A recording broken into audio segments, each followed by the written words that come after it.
Hello mga kachismosa! So ngayong araw may birthday sa kapitbahay namin. Pag birthday, syempre may handaan, diba? Kaya syempre pumunta ako kay Ate Titang kasi siya nakatuka sa pagluluto ng biko eh. Pumunta ako para kunwari mag-video.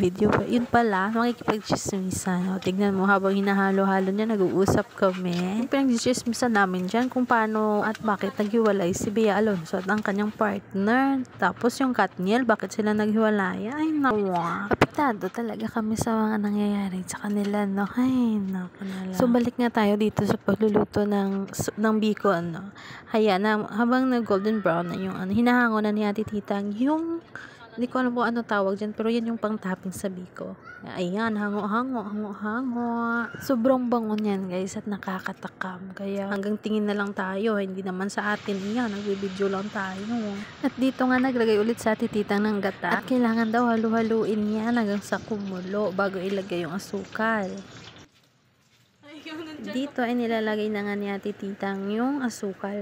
Naputol lang yung ating video kasi that time tumawag kaya hindi nakitang kumulo yung gata. Tapos ayan, hinahalo-halo na niya. Ayan, pero sa mahinang apoy lang po yan. Pinahinaan dyan ni ate yung apoy. Then halu-haluin hanggang sa matunaw yung asukal. Habang hinahalo-halo nga niya dyan, nagulat pa kami kasi nandyan na pala sa likod namin yung katulong niya. Kaya medyo nagulat kami at nagtawanan. Pero sige, tuloy pa rin sa paghalo.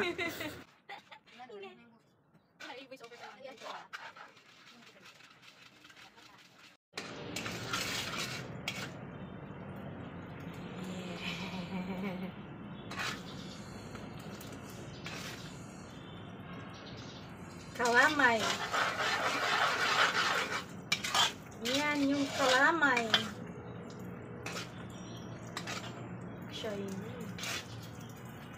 Shiny, shimmering, splendid. Now tell me, princess. Ang bango. Sige na, sandok na. At kapag natunaw at kumukulo na yung kalaman nyo, saka na natin ilalagay yung malagkit. Ayan, nilalagay na nga ni Apple yung malagkit doon sa may kalamay. Kasi nahalo na rin yung Ate Tita.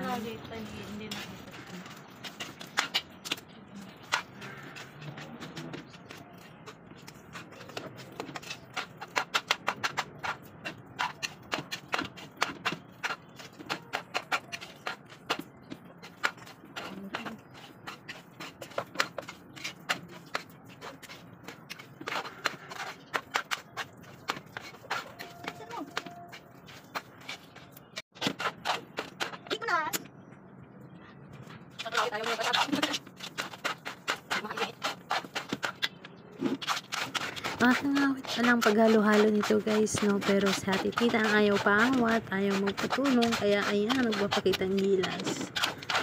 Sige, halo-halo lang. Hinahalo kasi na maigiyan para mag-combine yung kalamay doon sa ating malagkit. At ayan, luto na nga ang biko ni Ate Titang. Ayan, makikita nga natin, tinatransfer na niya sa plastic bilao ang kanyang biko at dadalhin na doon sa nagpaluto. Nilalagay na rin niya yung kanyang toppings. Pa-comment na lang sa baba, guys, kung anong tawag ng toppings na yan sa inyo para malaman ko din. Hindi ko kasi alam kung ano yan. Yung alam ko lang, ganyan yan siya, gata na niluto. At yan na nga ang mga mukha sa likod ng mahiwagang biko. At dahil tapos na nga tayo makipag-chismisan doon sa tagaluto ng biko, dito naman tayo sa tindahan ni Ate Mercy. Ayan, nagluluto din siya. Sa kanya pala nakatoka yung masarap na pansit canton. At dito na rin nga si Ate Titang at si Apple, hinatid na yung kanilang mahiwagang biko. Ay, sama pa rin.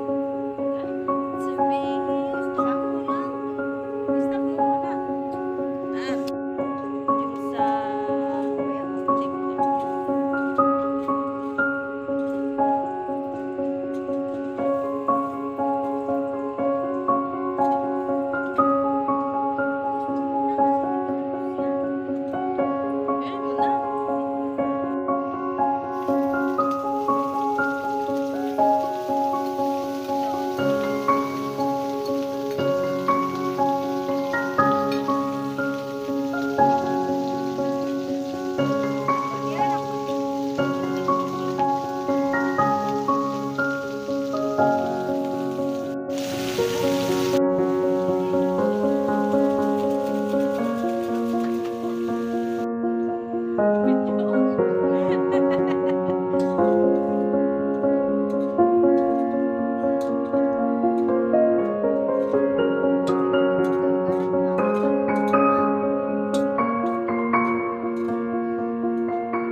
na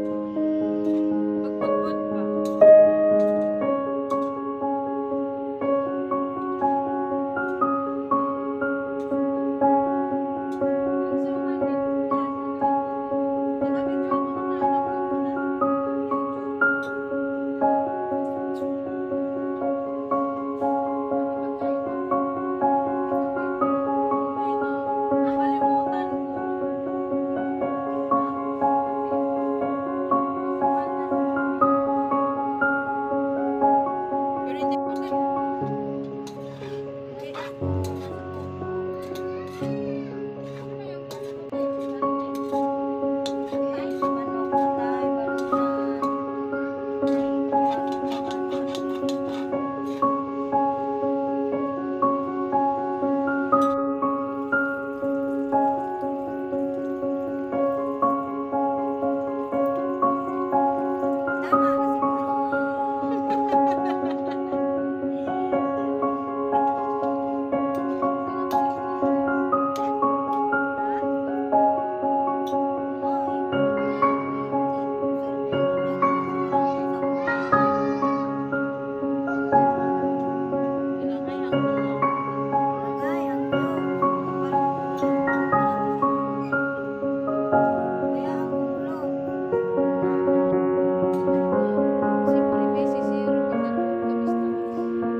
Pupunta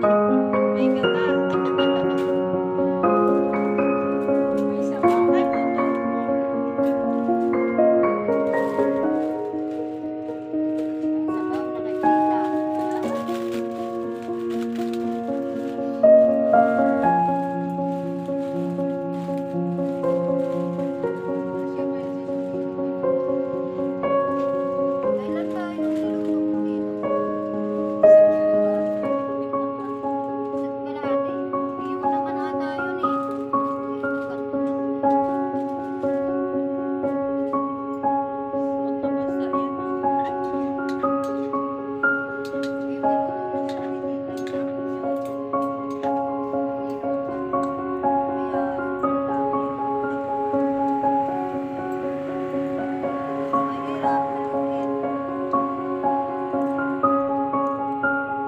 Pagpagod pa.